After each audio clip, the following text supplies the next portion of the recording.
Since the beginning of recorded history, the human race has been at war. First with members of their own family, then their fellow countrymen, and finally nations at large. Yet perhaps the starting ground for all these conflicts lays somewhere deeper, within the very character of the human condition, in the dark, untouchable crevices of the human heart. It is said that the first iniquity of free will began even before the maiden pilgrimage from the embryo, preceding the very creation of the earth itself, in the forelife of souls in the heavenly realms. The dawn of warfare, some believe, was initiated by a fallen angel, whose trespass against God was pride. In ancient Babylonia, in an age so long ago that the exact millennium remains in question, the Tower of Babel began construction.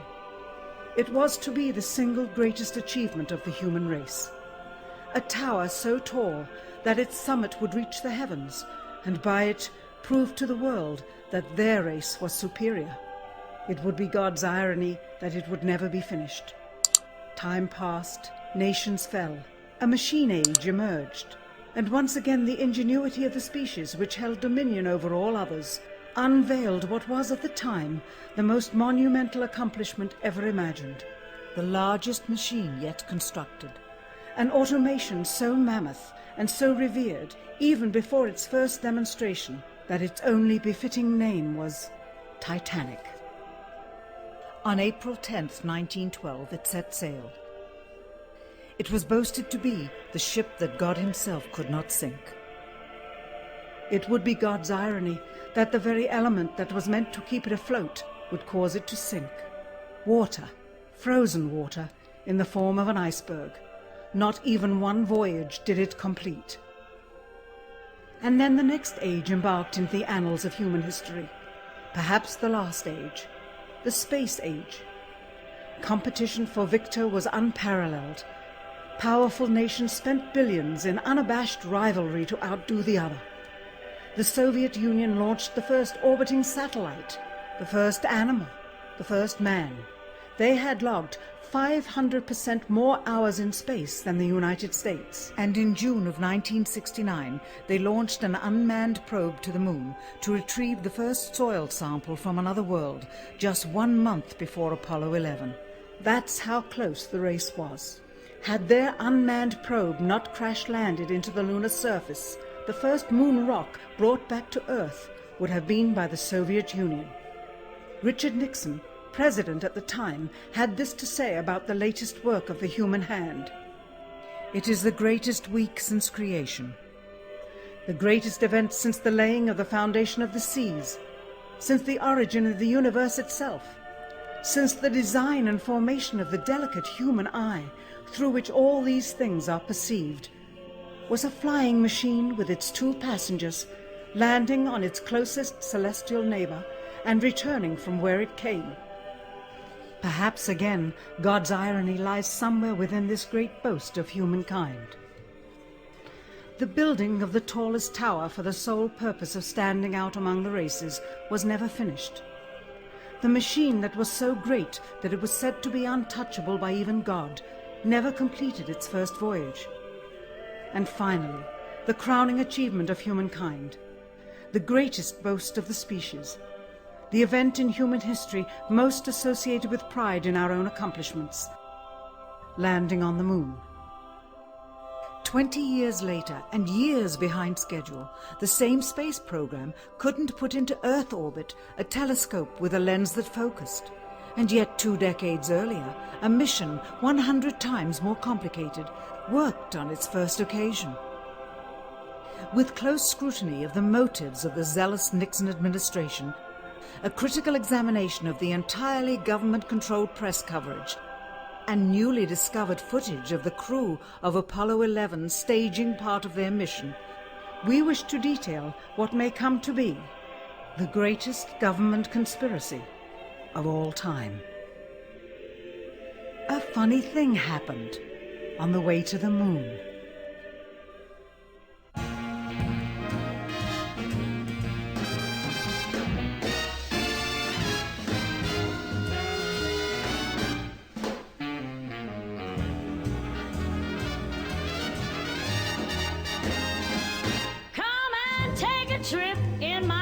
rocket ship. We'll have a lovely afternoon. Kiss the world goodbye, and away we'll fly. Destination moon.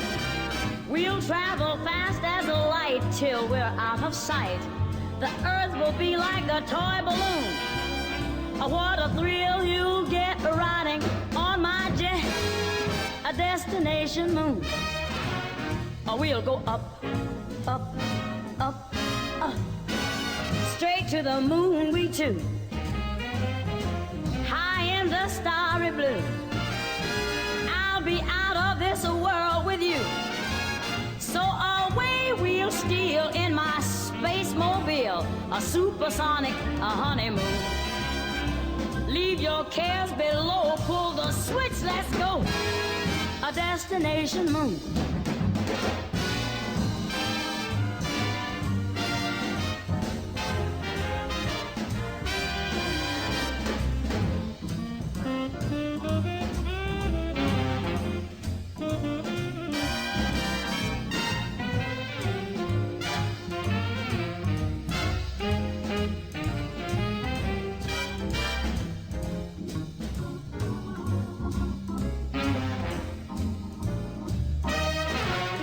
We'll go up, up, up, up, straight to the moon we two.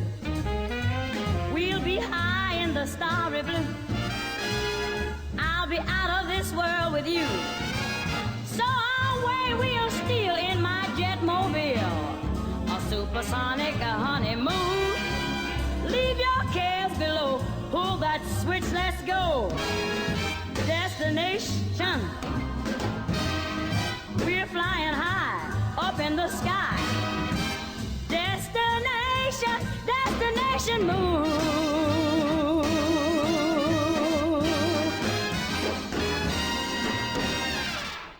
Dr. von Braun, how would you say we stand in relation to the Russians, and do you think we can ever catch up?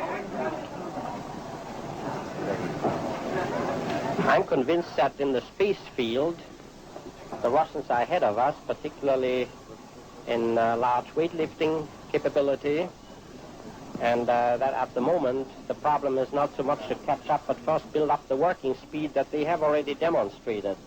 After we are running as fast as they do, there's still a considerable gap to close, and only the future will tell whether we'll manage to close that gap. We cannot and will not ever get into this race as we should, so long as all of our objectives are short-term objectives. We've got to have no finite end to our objectives. The end of our objectives should be as far as we can see at any given time, but right now we need a 10 to 12-year program that has as its ultimate goal the manned domination of space. And if we don't, we're going to be in trouble. I believe that this nation should commit itself to achieving the goal before this decade is out of landing a man on the moon and returning him safely to the earth. We must assure our preeminence in the peaceful exploration of outer space, focusing on an expedition to the moon in this decade. T-minus 60 seconds and counting. We passed T-minus 60. 55 seconds and counting. Neil Armstrong reported back when he received the good wishes. Thank you very much. We know it will be a good flight. Good luck and Godspeed. 40 seconds away from the Apollo 11 liftoff. All the second stage tanks now pressurized. 35 seconds and counting. We are still go with Apollo 11. 30 seconds and counting. Astronauts report it feels good. T-minus 25 seconds. 20 seconds and counting. T-minus 15 seconds. Guidance is internal. 12, 11, 10, 9. Ignition sequence start. 6.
Unbeknownst to the citizenry, high above the Earth, beginning at an altitude of 1,000 miles and extending an additional 25,000 miles, lay lethal bands of radiation called the Van Allen radiation belts. Every space mission in history with humans on board, from both the United States and Soviet Union, from the first in 1961 to the present, has been well below this deadly radiation field. Mercury, Gemini, Soyuz, Skylab, the Space Shuttle, all maintained altitudes well below 1,000 miles. All except Apollo. The more experienced Soviets spent 100 hours in space for every 20 hours of the US. In order to survive the hour-and-a-half journey through this radiation field necessary to reach the moon and return, solid lead shielding between the astronauts and the exposure outside would be required. The mammoth Saturn V rocket used by Apollo was already 35 stories tall and weighed as much as a battleship. To add additional tonnage in the form of a lead barrier completely surrounding the crew members would have made it impossible for the vehicle to get off the ground. That is why the Soviets, though more advanced, only sent an unmanned probe to the moon. The Apollo spacecraft's narrowest shielding was less than 1/8 of an inch of light aluminum. In 1998, the Space Shuttle flew to an altitude of 350 miles, one of its highest altitudes ever, hundreds of miles below the beginning of a field of radiation that was so severe that the astronauts inside of their shielded spacecraft and inside of their shielded spacesuits saw flashes of light with their eyes shut that they described as shooting stars, due to radiation penetrating first the shuttle's shielding, then their spacesuit shielding, then their skulls, and finally the retinas of their closed eyes. As a result, CNN issued the following report, noting NASA's unpredicted surprise. The radiation belt surrounding Earth may be more dangerous for spacewalking astronauts than previously believed. Scientists say the phenomena known as the Van Allen belts can spawn killer electrons when the Earth's magnetic field changes. These electrons that are being studied could have an important effect, not only on satellites, which has happened in the past, but could also affect the astronauts by creating large doses of radiation that could influence their health. The electrons can penetrate through various materials, including spacesuits, and can pass through, in fact, the walls of the space station, and can create high charges deep inside of these objects. President Kennedy, a man of political, not scientific background, set the irrevocable goal of landing a man on the moon by the end of the 1960s, just days after America's first astronaut had spent a mere 16 minutes in space, not even achieving a single orbit around the Earth. We choose to go to the moon in this decade and do the other things, not because they are easy, but because they are hard. We take an additional risk by making it in full view of the world. But as shown by the feat of astronaut Shepard, this very risk enhances our stature when we are successful.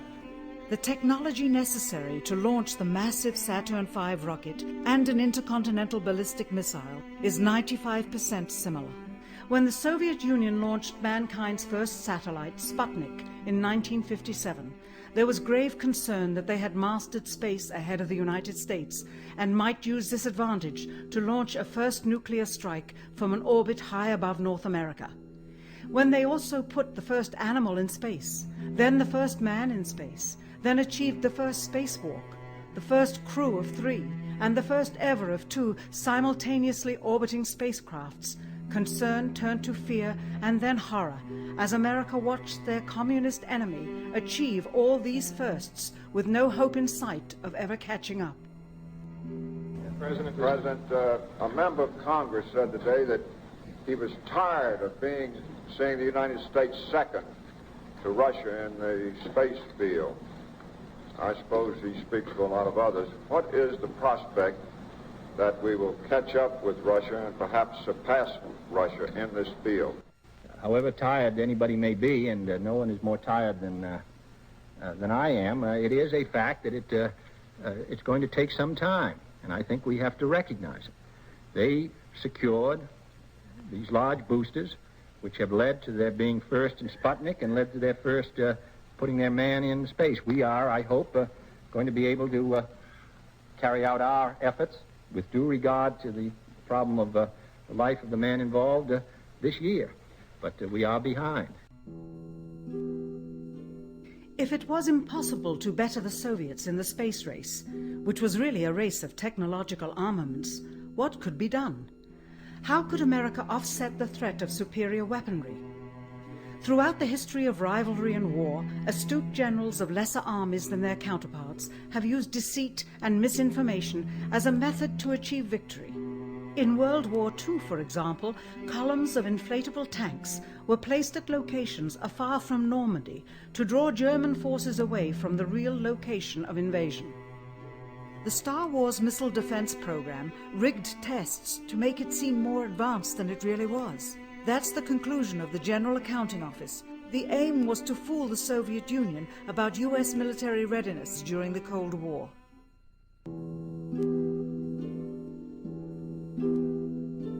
Certainly, it was not possible to fool just the Soviets about US strategic capability in the 1960s, while somehow informing 200 million Americans of the truth secretly. In order for them to believe the United States had the capability to go to the moon, everyone would have to believe it. Furthermore, the pride of a nation was at stake, and the goal of a martyr, not to mention the growing unrest domestically of a government throwing tens of thousands of lives away in a foreign war riddled with contradiction and ambiguity. In addition, the Apollo program had already spent billions of dollars. If it failed to achieve its goal with such an investment, it would indeed be a large and bitter pill for the taxpayers to swallow. The cost of the program, whose sole goal was to be the first to plant a flag on the lifeless rock just outside the Earth, if adjusted for inflation to the 21st century, was $135 billion. With a profit margin of just 7%, this would be equal to over $9 billion profit going to the privileged contractors chosen by their friends at NASA.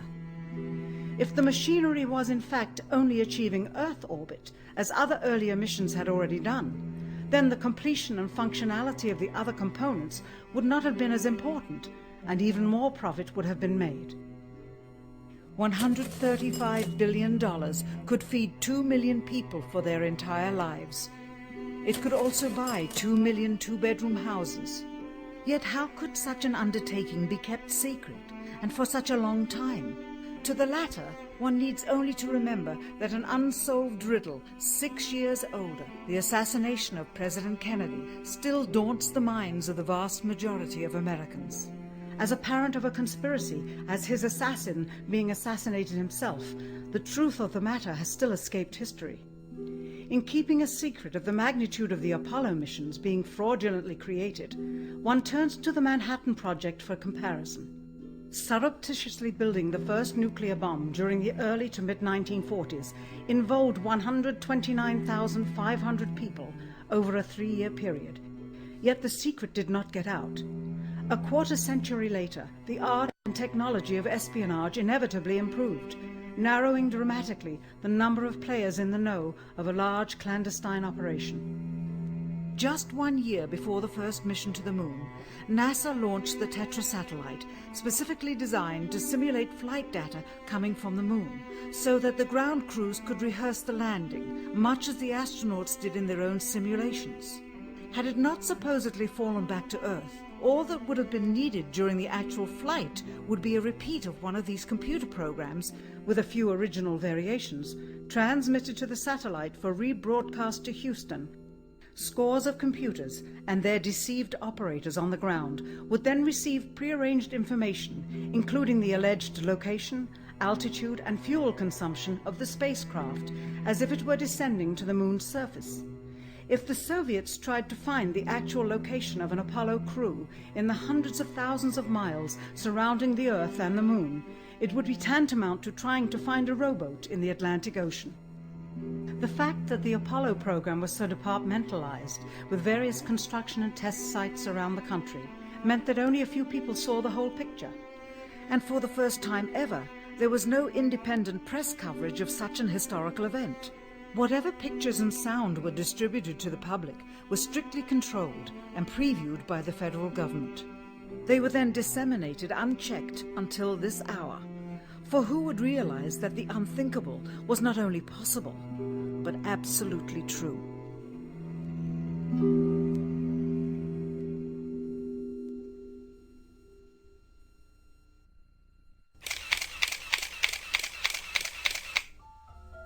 And what of the photographs? What do they tell us? On 3 separate occasions, our office asked NASA's Public Relations Department for every single picture of an astronaut on the surface of the moon, just during the maiden voyage of Apollo 11. Many duplicates were sent. In all, fewer than 20 pictures were found, including first-hand investigation on site at the agency's vaulted archives. Quite surprising, considering the historical significance of the event. These very photographs are the same ones circulated year after year on anniversary commemorations. It is estimated that in just the first 60 minutes on the moon, motivated by the tenuous nature of the circumstances, many more exposures could have been expediently taken. Also surprising is the scarcity of photographs of the mission's chief pioneer, Neil Armstrong. The greatest achievement in human history, and of the man whose first step echoed around the world, dawning a new age of scientific enlightenment, there is only one full-body picture of him on the moon, besides this ghostly reflection. This one, taken by an automatic camera mounted on the side of the lunar module. Perhaps he feared liability, should the whole conundrum later become unraveled. Perhaps he has forgotten that he attested to the authenticity of the event with his signature on this plaque engraved by the federal government. In fact, in the more than 30 years since the event, aside from NASA's initial press conference and the occasional brief anniversary remarks where few questions were permitted, he has never given one on-camera interview to anyone, ever. From an analytical standpoint, photographic anomalies have to be sought out with an understanding of lighting and shadows. The most straightforward is simple. When objects are lit solely by the sun, as all the scenes on the moon were said to be, after all, lighting equipment was not only impractical, it was unnecessary in bright sunlight, then all shadows, regardless of the landscape, will run parallel with one another and never intersect, as shown by this example.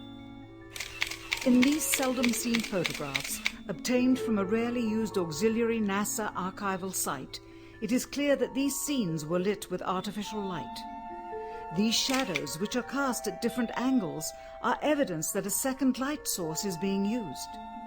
In addition, the sun would not cause an isolated hotspot like this, only an artificial light would.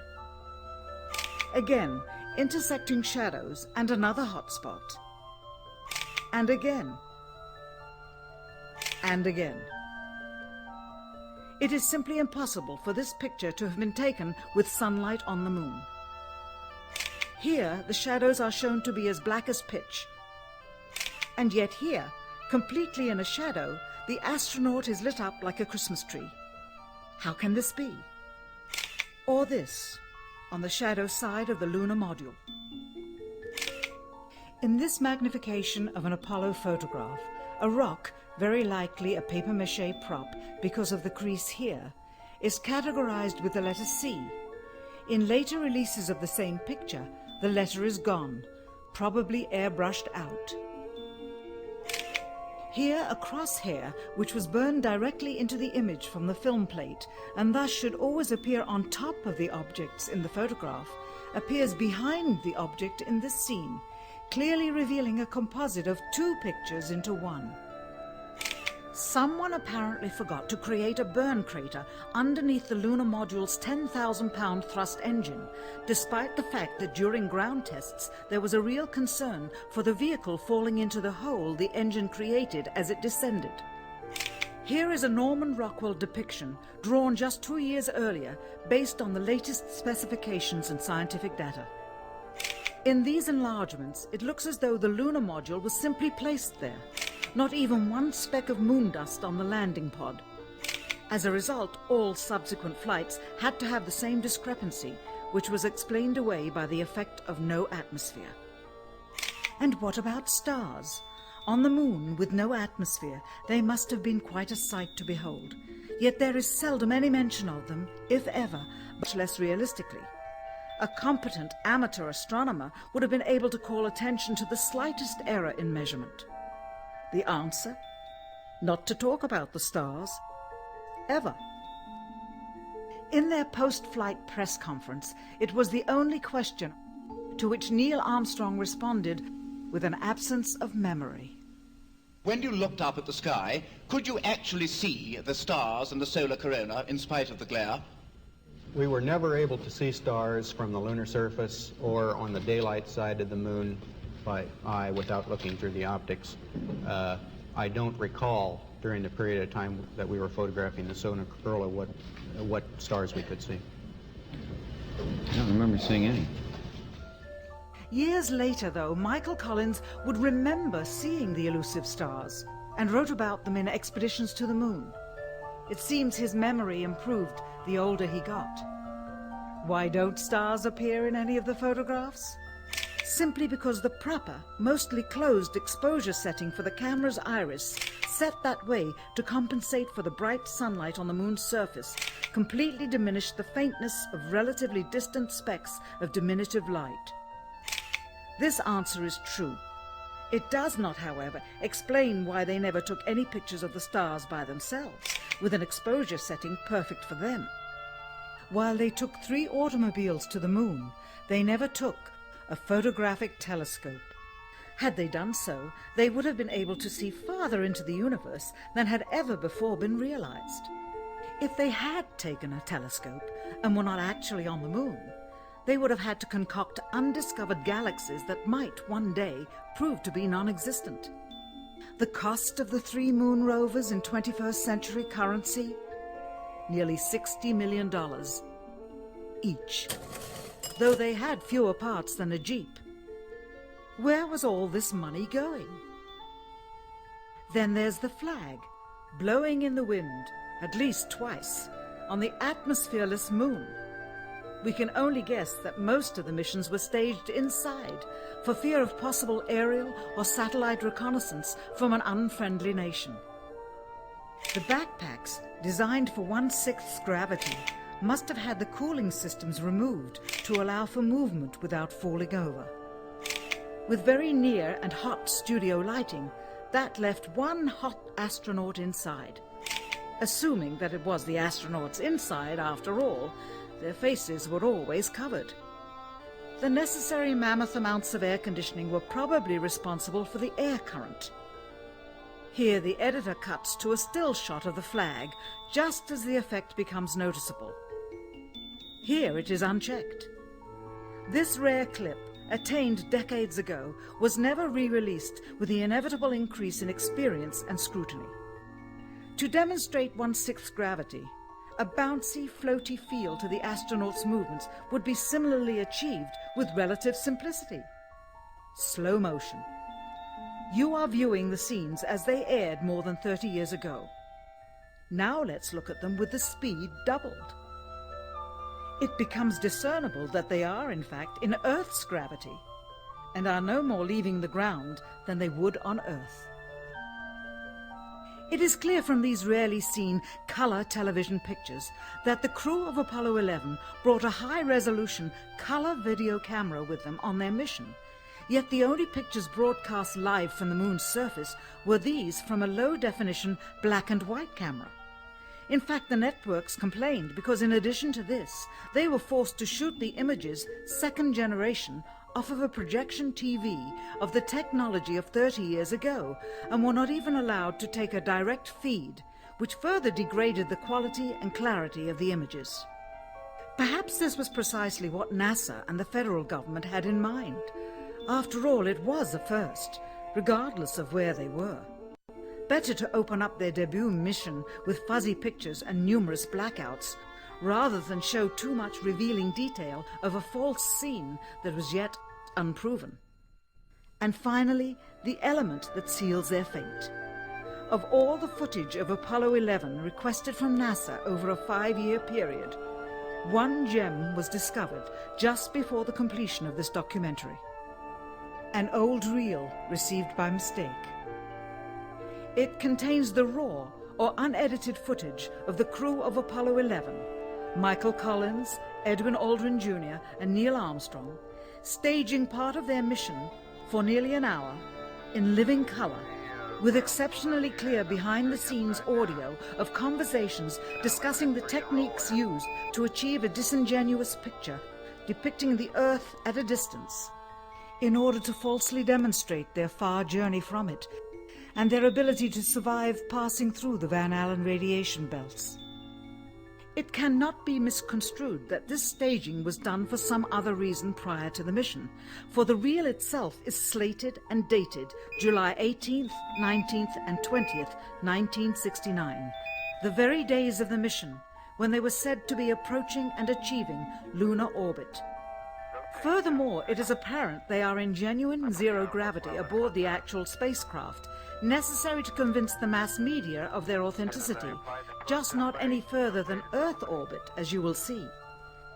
In this never-before-seen or heard footage, not only is the radio conversation between the astronauts and Houston Control audible, there is a secondary, private conversation taking place between the crew and a third confidential party, prompting the astronauts with what to say, when to speak, and how to effectively manipulate the camera to achieve the desired misleading effect. NASA claims that the Houston transmissions were the only ones taking place with the astronauts. Listen now as Houston Control initiates a conversation with the crew, only to find them too preoccupied with the behind-the-scenes trickery to respond. Moments pass and the oversight is picked up on by the clandestine third party, who quickly prompts them with talk. Immediately, Neil Armstrong speaks. Hello, Apollo 11. Houston, Goldstone says that the TV looks great. Over.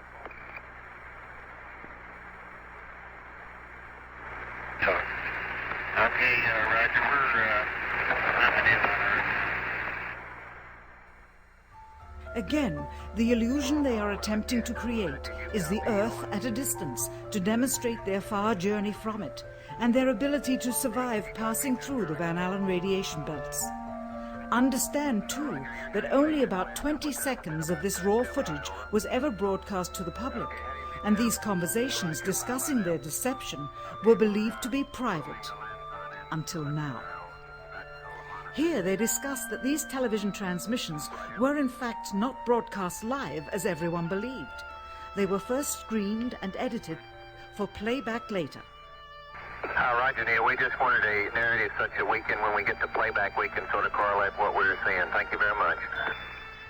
Here they discuss the fact that they have turned out the lights and have blocked out sunlight from entering the spacecraft through the other windows, as to not cause any reflected light to fall onto the spacecraft's wall in the foreground. Okay, very good. Well, we shut out the sun coming in some of the other windows into the spacecraft, so it's looking through the number one window, and there isn't any reflected light.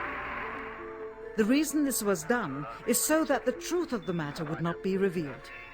It is this. Though the federal government would have you believe that this is a view of Earth from a distance out of the spacecraft's window as it nears the moon, it is not. What they have ingeniously done is placed the camera at the back of the spacecraft and centered the lens on a circular window in the foreground, outside of which it is completely filled with the Earth in low orbit. The circumference of the window then appears to be the diameter of the Earth at a distance, with the darkened walls of the spacecraft appearing to be the blackness of space around it. That is why they wanted the interior dark and blocked out the sun from entering through the other windows. Here you can see the extruded window, probably 2 inches thick at the bottom. This is because the Earth's shine is coming in at a downward angle.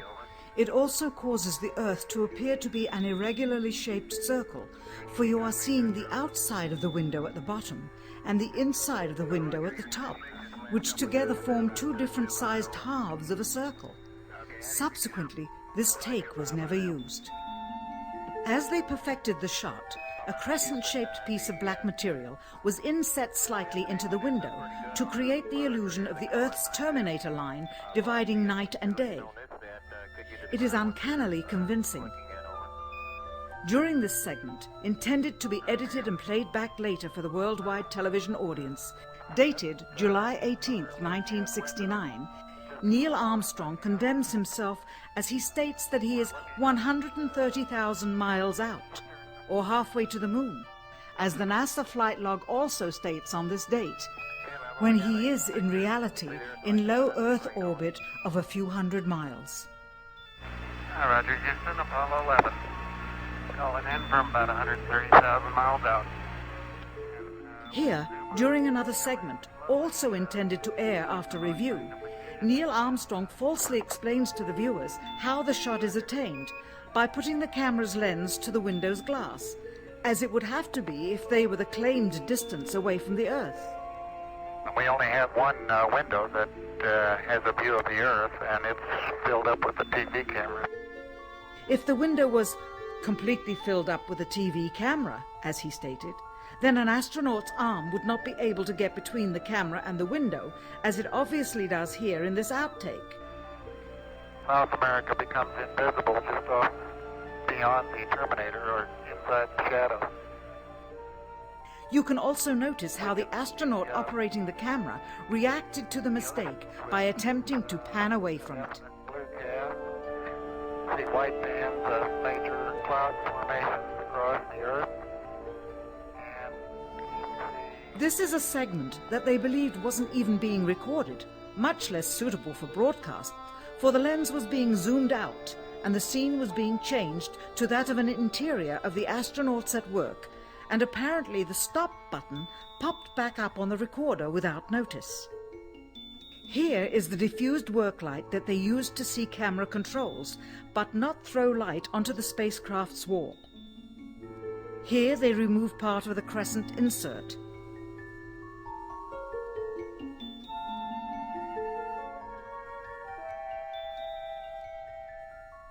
Finally, the iris is opened up and you can see the real location of the camera and the very bright and near Earth out the window. Here is the slate for the 19th of July, and the same shot of trickery on the 19th of July, and then the 20th, and the same misleading shot on the 20th. Later that evening, they were said to be walking on the moon. How can this be when they were in Earth orbit only 9 hours earlier, and the moon is some 3 days' journey away? Furthermore, if they genuinely went to the moon, why would they be faking any part of it? Why this trickery with the window? By faking being halfway to the moon, it becomes apparent that they did so because they could not even go halfway. It thus confirms that the stumbling block to their success was the lethal radiation of the Van Allen radiation belts. Since the same equipment was used on the subsequent missions in the 40 months that followed, none of them could have gone to the moon. They only increased their proficiency at staging them. When some TV viewers of the second manned mission to the moon telephoned the networks complaining that reruns of I Love Lucy were being interrupted, it became clear that for the taxpayers, once was enough. But it wasn't enough for the government and contractors. Billions of dollars of pure profit went with each return. How coincidental that the following mission would have the element of life and death jeopardy. Apollo 13. Now the public would take going to the moon more seriously and be reconnected with the drama. We now realize that perhaps the reason Neil Armstrong has never given an on-camera interview is because he doesn't want to lie anymore. What threats may have been made upon such honorable men or their families to possess their reluctant cooperation and later ill feelings towards perpetuating this still darkened hour in American history? NASA's highest-ranking official, James Webb, resigned without explanation just days before the first Apollo mission. Why, when he was on the threshold of achieving the greatest accomplishment of his career? All 3 Apollo 11 astronauts also resigned shortly after their return. On the 25th anniversary of the event, in 1994, Neil Armstrong made a rare public appearance and held back tears as he spoke these brief cryptic remarks before the next generation of taxpayers as they toured the White House. Today we have with us a group of students among America's best. To you we say, we've only completed a beginning. We leave you much that is undone. There are great ideas undiscovered, breakthroughs available to those who can remove one of truth's protective layers. He is that layer. Perhaps someday soon, with the uncovering of this footage and its meaning, the true patriots of America will rise up or come forward and free the citizens and themselves from the sin that so easily entangles and from a federal government that needs to have the gangrene cut off. Even if the government's destruction would come from the truth, then it is not worthy to stand, and its betterment would inevitably follow. All of us are mortal. All of us will die. Perhaps the seeking of a clear conscience before that hour will motivate the truth into the light. Perhaps as citizens we should offer amnesty for this and other crimes of history, for facts from those involved, before the truth perishes with them. Why must we wait until the year 2017 to open the Kennedy assassination files? Perhaps they will not even be opened then, for the law that reluctantly stipulates their release says so with this clause, quote, with the exception of documents certified for continued postponement by the President. Whoever believes the citizens to be too immature for the truth are too immature for power. The truth will always set us free.